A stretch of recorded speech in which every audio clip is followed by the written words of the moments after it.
Oi, crianças, como vocês podem ver, ou melhor, vocês não podem ver, já anoiteceu. Então eu vou acender a luz aqui para que possamos ter um contato visual. Amigos, vocês vão poder constatar a noite. Está uma noite linda aqui. Olhem, está aqui a noite. Os prédios.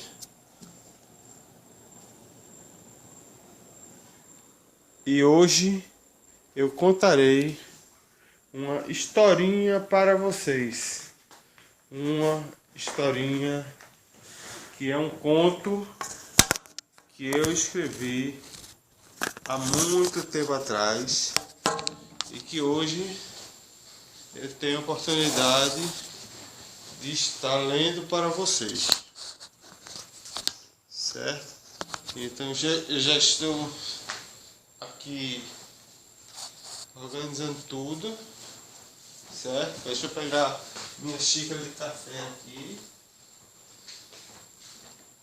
colarei aqui, vamos ver.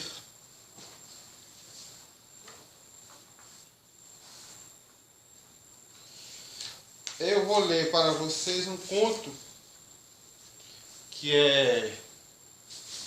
acho que esse vídeo vai pegar uns 45 minutos. É um conto que eu escrevi há muito tempo atrás e agora eu vou mostrar a vocês. Vamos lá.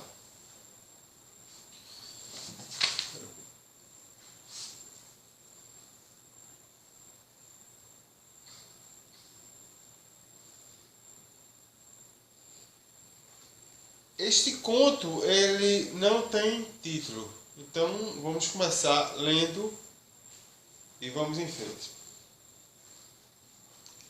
Agachado perante o servo de Deus, o menino recebeu a unção do Espírito Santo.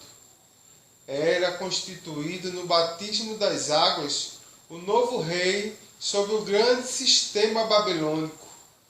Devia imperar no caos, de onde aquela terra nunca havia saído. Aquela terra nunca havia saído de um caos chamado democracia. Uma democracia ilusória que lançava raízes profundas num profundo solo chamado opressão. Mas isto é um assunto para depois. Como eu ia dizendo, tornara-se rei, mas tornara-se rei de supetão. Não esperava por isto. Aconteceu, e era grande a sua missão. Muitos sabiam de sua majestade, porém a maioria escarnecia e gargalhava do seu andar. Consideravam-no louco. De fato, suas palavras não eram para qualquer ouvido. Poucos a podiam escutar. No entanto, ele tinha plena certeza de sua posição. Certeza esta pontuada por perseguições e milagres. Pulara várias fogueiras na vida. Era especialista nisso, pular fogueiras. Este era seu trabalho. Não possuía ouro nem prata, mas pular fogueiras, isto ele sabia. Cedo tudo começou pela simples não absolvição da corrupção que todas as pessoas sofrem desde o momento em que nascem. Poderiam nos chamar de santo precoce? De jeito nenhum. Muito novo, já nutria uma ojeriza por toda e qualquer religião, as quais considerava hipócritas. Mas falsas, entretanto, cheiravam-lhe todas as regras impostas pela sociedade, norminhas que, diziam, eram imprescindíveis para a sã convivência entre os mortais. Desde pequeno até o dia de hoje, houve vozes impertinentes clamarem ao seu ouvido dizendo: babaca, babaca. Fechou-se, revoltado, em seu mundo interior e tornou-se um autista. Autista? O que significa isto? Autista foi um termo muito usado no período da Rainha Victoria, uma inglesa que proibiu o sexo no seu país. Naqueles longínquos e obscuros tempos, levantou-se um grupo de radicais de extrema direita, pessoas muito retas diante de Deus, tendo porém uma perversão incontrolável, uma sede insaciável de sexo. Pois bem, tornou-se um autista em todos os seus preceitos, menos na perversão sexual. A grande decepção de sua vida foi sua grande queda. Foi descobrir que ser autista era um grande pecado diante de Deus e dos homens. E eis que não podia mais viver em seu paraíso inventado, em sua montanha pensamento. Não podia mais agir como louco perante a sociedade. Que lástima! Ser louco era, no mínimo, interessante. Estar alheio às contradições diárias que tanto prejudicavam os relacionamentos afetivos, os imensos pequenos pecados que geravam desconfiança entre as pessoas mais próximas. A desconfiança. Deste mal, pelo menos, o rei não padecia. Como todos que um dia chegaram a ser rei, Carlos Alexandre também teve seu momento de recruta. Foi nos tempos do autismo baiano. Diziam, a boca pequena, que até o Rei Supremo, Jesus Cristo, teve sua iniciação, teria criado o Hare Krishna.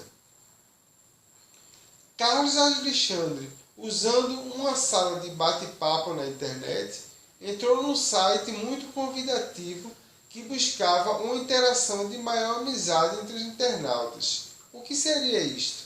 Seria um site onde os seus associados agiriam como se fossem uma família, pagando por tudo isto apenas uma quantia de R$ 30 por mês, como no programa televisivo do querido missionário R.R. Soares. Estou seguindo.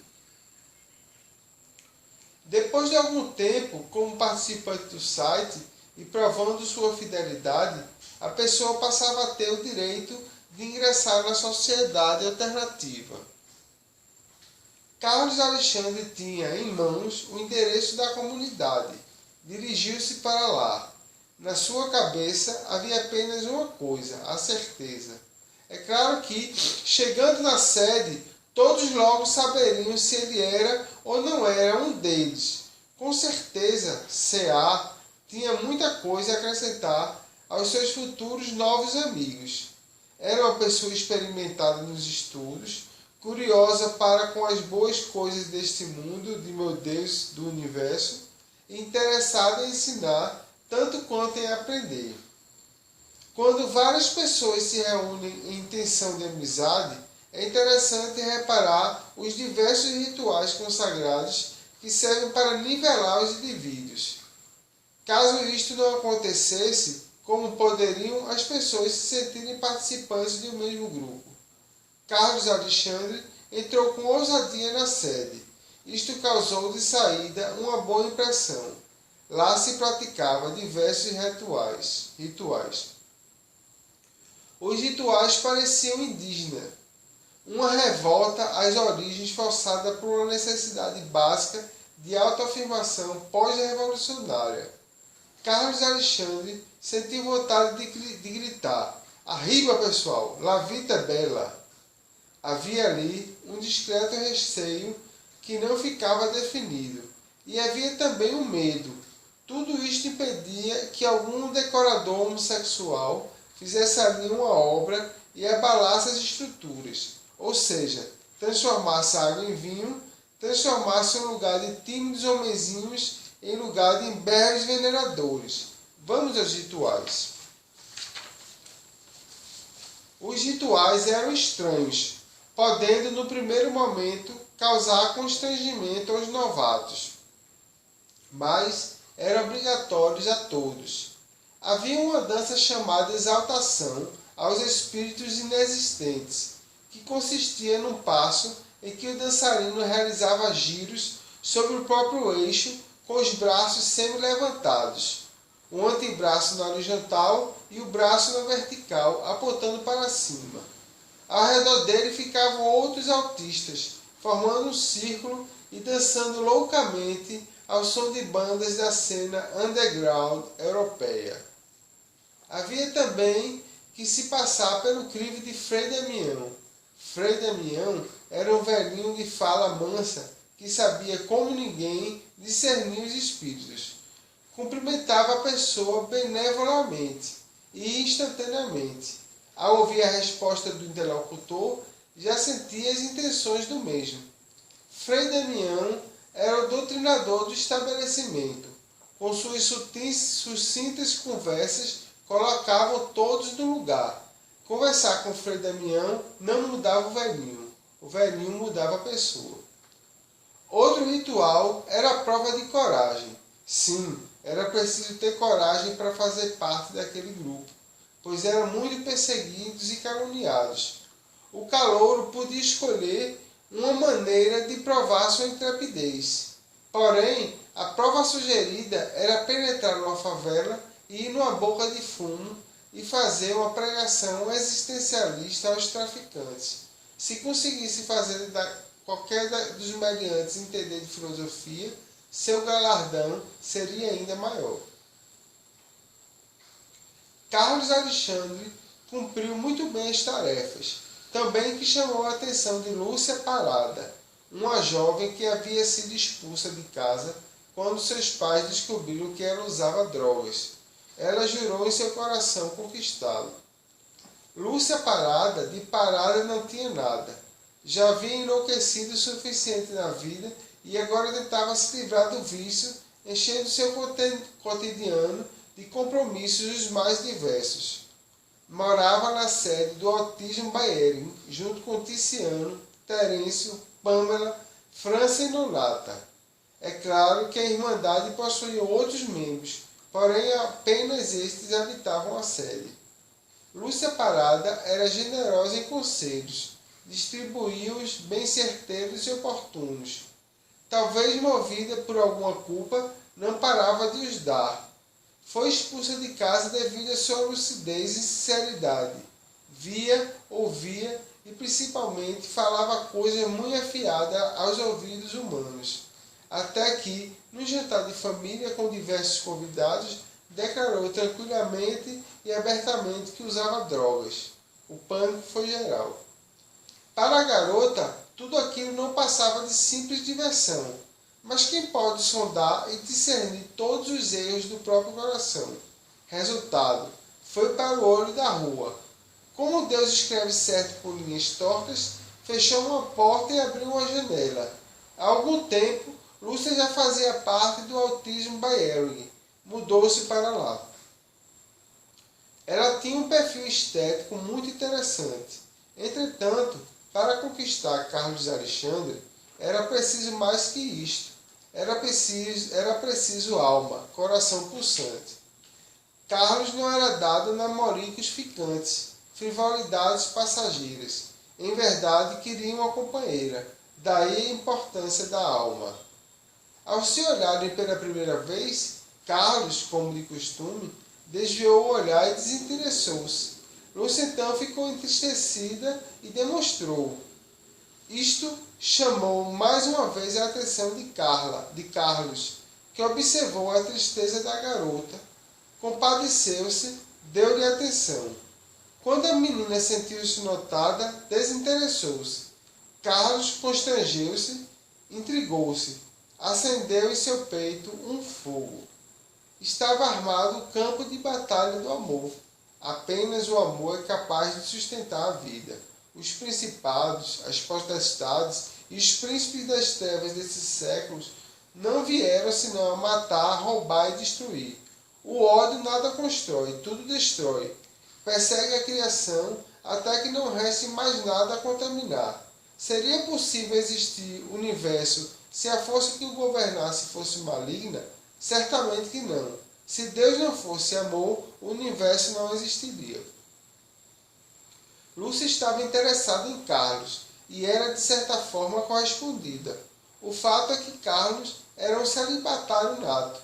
Não que as mulheres não interessassem, sonhava até em se casar, mas isto ocorria na sua cabeça de uma forma muito utópica. Era um romântico inveterado. Esperava um dia em que a princesa viesse em um cavalo para buscá-lo. Lúcia era uma morena, baixa, de cabelos escorridos. Sua postura era mais bela quando sentada. Tinha um olhar atrevido e corajoso, uma atitude jovem, tirânica e subjugadora a envolvia. Para pessoas com esse temperamento, ter um espírito calmo e manso é primordial. Do contrário, pode entrar principalmente criar muita confusão. O desafio estava lançado. Ela queria conquistar o Carlos. Aproximou-se, lançou conversa. Disse Lúcia: "Oi." E obteve a resposta: "Oi. Como se chama o gatinho?" "Carlos." "É a primeira vez aqui, não é?" "Sim." "O que está buscando?" Carlos descruzou os braços e disse: "Verdadeiramente estou gostando. O ambiente é legal, as pessoas são legais. Sinto no ar um clima de paz e aventura. Parece que, a qualquer momento, algo de bom ocorrerá. Há também uma tensão no ar, um medo, como se alguém fosse matar e alguém fosse morrer. Não podemos deixar de falar debalde das tentações. Como em todo lugar que se preze, aqui existem muitas delas. Oxalá eu não caia em nenhuma delas." "Menino, realmente você é muito observador." "Pois é, sou assim. Como não posso... Pois é, sou assim, não posso fazer nada. Vejo coisas proibidas que constantemente me ameaçam." "Coisas? Que coisas?" "Segredo." Neste momento começou a pintar um clima entre os dois. Para acontecer de pintar um clima entre Carlos e uma garota, demorava. Isto pois Carlos era muito nervoso para esse tipo de assunto. Quando uma garota o interessava, logo ele se fechava em sua timidez. Para uma menina reverter este quadro, apenas aproximando-se dele com calma e tranquilidade, puxando o assunto.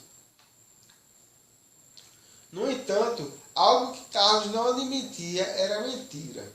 Não podia ver mentira em suas relações. Ficara traumatizado quando criança com as mentiras de falsos doutores que proibiam-no de tocar piano, proclamando que isso era coisa do demônio. Mas piano, desde a meninice, sempre fora a paixão do garoto.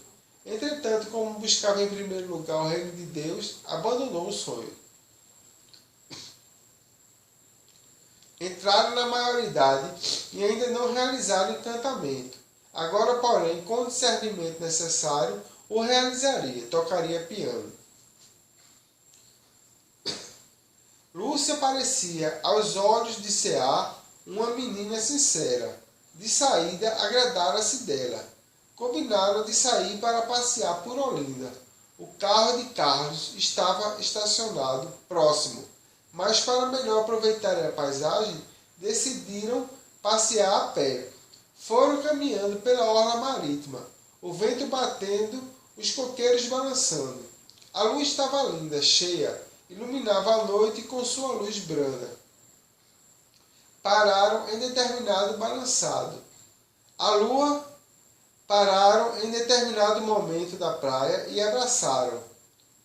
Não trocaram beijos, apenas abraçaram-se eternamente. Ele e ela estavam ali encostados na... Ficaram assim por vários minutos, trocando afetos e carinhos. Os dois eram bem resolvidos, de bem com a vida. Isto por si só já criava um ambiente próspero para o amor. Era carnaval, a festa da carne. As pessoas pecavam sem remorso. A cidade se tornava assaz barulhenta. Algum cristão interessado em ficar em casa estudando, meditando ou orando não conseguia. Lúcia e Carlos penetraram no seio da folia. Era deprimente ver todas aquelas pessoas oprimidas, extasiadas, um êxtase sem razão de ser.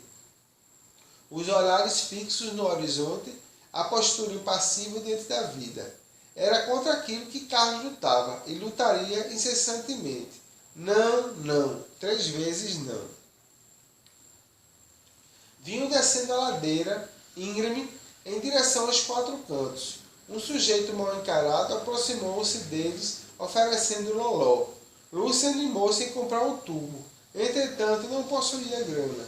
Pediu a Carlos, obtendo uma resposta negativa.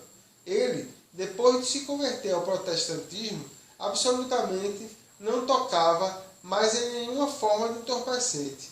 Depois da incômoda audiência, o pseudo-casal prosseguiu seu caminho. Chegaram aos quatro cantos ilesos, apesar da multidão. O povo estava simpático, afinal era carnaval. Os pensamentos brincavam nas alturas. Os olhares avistavam mil coisas e nada viam. Cada qual com suas fantasias, ocultavam-se, escondiam-se, para que em secreto,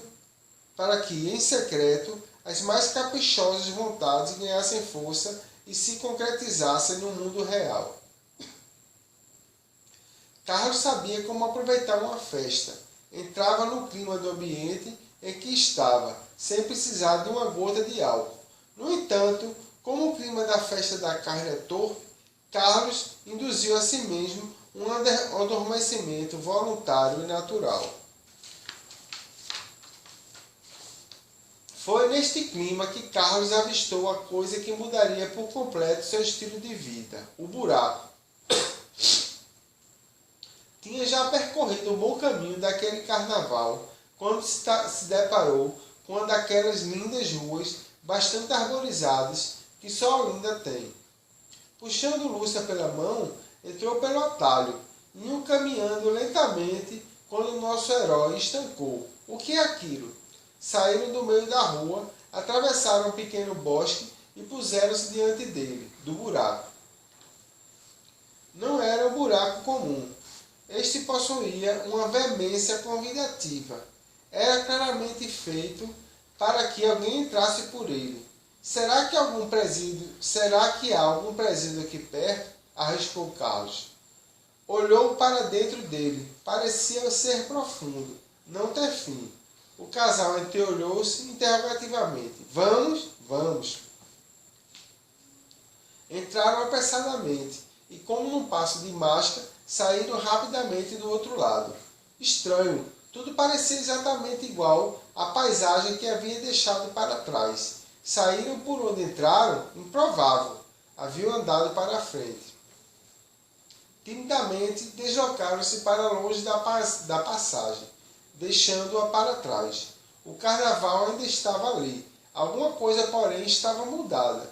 O desleixo e a libertinagem, características da festa, diminuíram até quase sumirem. Reinava um clima de festejo fanfarrão, uma espécie de comemoração típica de soldados vitoriosos retornando de uma batalha.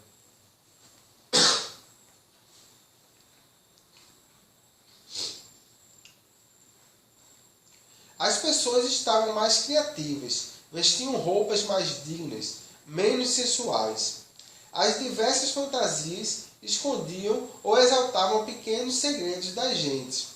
Uma máscara podia ocultar uma mácula e destacar um olhar. Uma roupa podia indicar uma fantasia pessoal de alguém. Enfim, o carnaval tornara-se um festejo de pessoas humanas, o sal da terra, não de animais oprimidos, querendo descontar em si mesmo o ódio que a vida lhes deu. Carlos estacou diante de uma barraca de bebidas e pediu um vinho. A única composição alcoólica que era servida no carnaval chamava-se Jesus Abençoa Baco. A vendedora solicitou de Carlos seu cartão anti-escândalos. Tratava-se de um controle que a prefeitura exercia sobre o consumo de bebidas alcoólicas. Todos os que fossem participar da folia deviam ter um, o que limitava a quantidade de manguaça ingerida. Carlos espantou-se com isto e confessou à vendedora não ter semelhante cartão. Ela, porém, profetizou: fostes trazido ao 8º universo, o que não é lícito a nenhum homem. Aprendei aqui tudo o que puderes, para que, retornando ao teu mundo, tenhas palavras de correção em abundância, para semeá-la entre teus semelhantes. Foste escolhido, o porquê não sabemos. talvez por tua piedade, ou por tua lealdade, ou por tua bondade, ou por tua maldade, ou unicamente pela graça. Agora põe a mão em teu bolso e retires o cartão que nele foi enxertado. Carlos pôs a mão no bolso e achou o cartão anti-escândalos. Comprou sua bebida. Antes de abrir a garrafa e entornar o líquido, lembrou que há muito não bebia nada, não usava nenhum tipo de drogas. Ficou a imaginar coisas que nunca imaginara antes. Perda de tempo. Todas as drogas não passam de perda de tempo. Nos momentos em que o ócio nos acomete, naquelas tardes vazias, onde não temos ânimo nem fé de fazer nada, é grande a tentação de acender um cigarro, abrir uma cerveja. A tentação é grande. Isto porque a droga nos faz pensar, além de relaxar, dar coragem, desinibir, entre outras coisas. A droga, em algumas pessoas, faz o indivíduo enxergar melhor a si mesmo, como se por alguns momentos a pessoa prestasse mais atenção ao seu corpo e aos seus atos. É verdade, a droga tem seus atrativos, do contrário não causaria tanto estrago em tantos seres mundo afora, mas não passa de perda de tempo. Sim, perda de tempo. Perda de tempo porque, além do tempo real que alguém pode passar devaneando sobre o efeito deste ou daquele tóxico, a ilusão que a droga causa no ser é diminuidora de sua vida. Explico-me melhor. A droga, muito usualmente, provoca no seu usuário uma sensação de poder e pujança falsa. Um poeta, sob o efeito da maconha, por exemplo, pode criar versos os quais, naquele momento, ele chega a considerar geniais. Isto porque ele está sob o efeito da droga. Minutos depois, quando o efeito passa, aqueles versos para ele tornam-se em lixo. Mas não faz mal. Outros versos ele já criou sob o efeito da mesma erva, os quais ele considera geniais. Então ele acende outro baseado para comemorar este fato e deita a cabeça no travesseiro e fica a pensar na morte da cachorra, algo que, para ele, naquele momento, é de uma importância até transcendental. Analisemos o presente fato. Quantas páginas importantes a literatura universal já perdeu pelo simples facto de que o autor que deveria escrevê-las se encontrava no botequim de esquina enchendo a lata? Ou porque ele morreu de cirrose antes do tempo? Alguém pode argumentar. E quantas lindas páginas não foram escritas sob o efeito do álcool? Portanto, pergunto então eu, aquelas lindas palavras estavam contidas dentro da maldita garrafa? Certamente que não. Estavam contidas dentro do autor, que por fraqueza não conseguiu tirá-las de dentro de si sem o auxílio do copo. E ainda faço outra pergunta. Quantas horas de estudo aprimorador o autor não desperdiçou aprimorando seu fígado para a morte e para o pecado? Logo, posso afirmar que, por esta ótica, além das outras hospitalares, se drogar não é legal. Estou sendo radical? Neste momento, Lúcia retirou Alexandre de suas profundas reflexões, reclamando o fato de ele ter entornado fora todo o líquido de sua garrafa de vinho. Estava sujando a rua. Logo, entretanto, ela apercebeu-se de sua atitude. Desde quando se importava com o bem-estar público? Retornados os dois de seus pensamentos, puseram-se a caminho na rua. A música estava entrando pelos seus ouvidos, como mel entre a goela abaixo. A orquestra mandava um frevo delicioso. O ritmo era celestial. Lá no céu, as estrelas pareciam cintilar de acordo com o balhar das notas musicais daquela orquestra. É doce demais estar de bem consigo mesmo, sair de casa com os deveres cumpridos e ter a noite para gozar das maravilhas que Deus fez. Tantas maravilhas há no mundo, o mar, as estrelas, o mar, Lamer. Quantas pessoas já não passaram os melhores momentos de sua vida de frente para o mar? Carlos tinha, em sua memória melancólica, momentos de pura amizade em frente ao mar. Lamer, Debussy, Lamer. O bloco passava em frente ao pub, muito conhecido pela rapaziada underground de Olinda e Recife, o Pouco Louco. Há muito tempo, Alexandre não entrava ali. Perdera o gosto pelo tipo de sentimento que existia ali. Não vou fazer aqui um relatório sobre as coisas que aconteciam ali. O fato é que, agora, tudo ali estava diferente, a começar pela decoração. Onde antes predominava a escuridão e a penumbra, agora havia muita luz. A luz permeava todo o local. Luz, muita luz. Balãozinhos coloridos também impregnavam o local. Balãozinhos, muito balãozinhos. As paredes estavam todas pintadas de branco, um branco brilhante, como se houvesse passado verniz por cima de toda a pintura. Mas parecia que haveria naquele local uma festinha de criança. Serviram-se doces e salgadinhos em bandejas de prata. Garçons traziam água, vinhos e refrigerantes aos montes. As pessoas estavam vestidas como se estivessem saído de uma novela da Globo. Uma novela alternativa da Globo. Roupas coloridas, combinando muito loucamente. Cabelos singulares,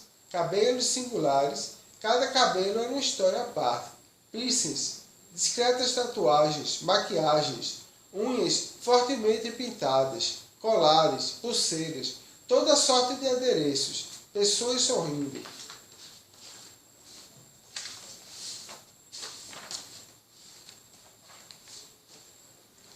Até que Carlos Alexandre, C.A., encontrou um velho amigo que estava se tornando padre.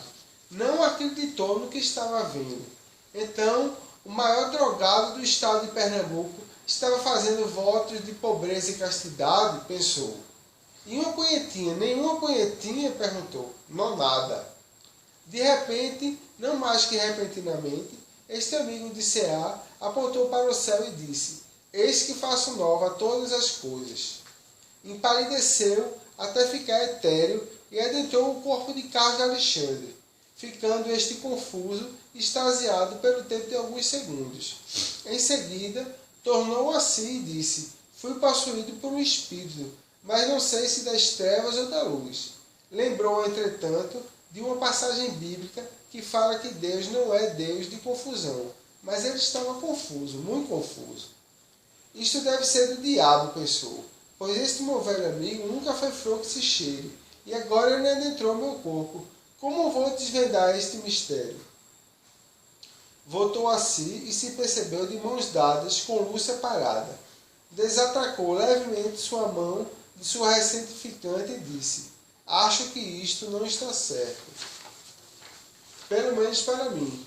Começava ali um desenrolar de sentimentos conflitantes e levemente angustiantes, que o acompanhariam por um bom período de tempo. Era sua vocação. Carlos Alexandre nunca prestara tanta atenção nos glúteos femininos, no jeito das mulheres andarem e serem, como elas são ternas, simpáticas, molecas e atraentes. Lembrou até de uma antiga amiga e compôs o seguinte poema: Hoje eu lembrei de ti.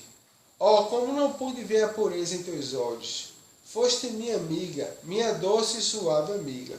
Cheguei a te amar como um jovem que ama a sua própria irmã. Hoje sonhei contigo, ó triste e melancólica saudade. Como fui tolo e pouco inteligente.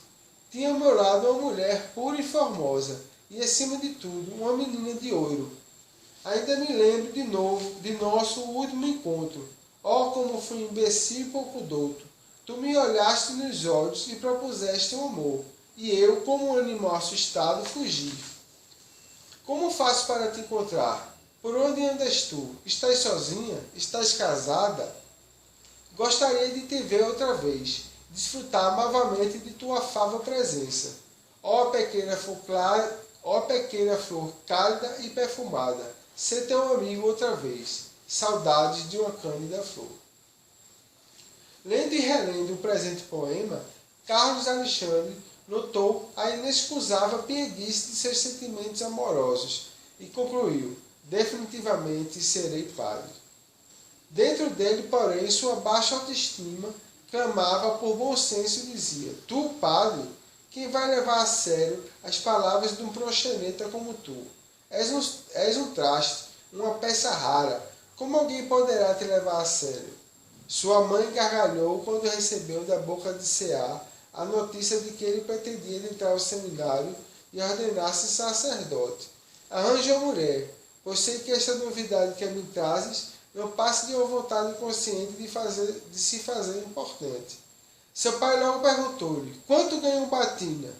Carlos Alexandre, como o pôde ver o leitor, estava bombardeado por todos os lados e ainda sofria de dúvidas interiores. Serei eu digno? Como posso almejar cargo tão sublime se sou um cabra sem vergonha?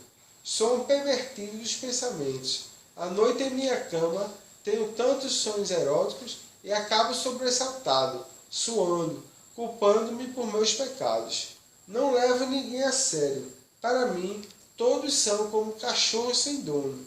Como posso agora querer ser padre? Refletiu. Não, não, não.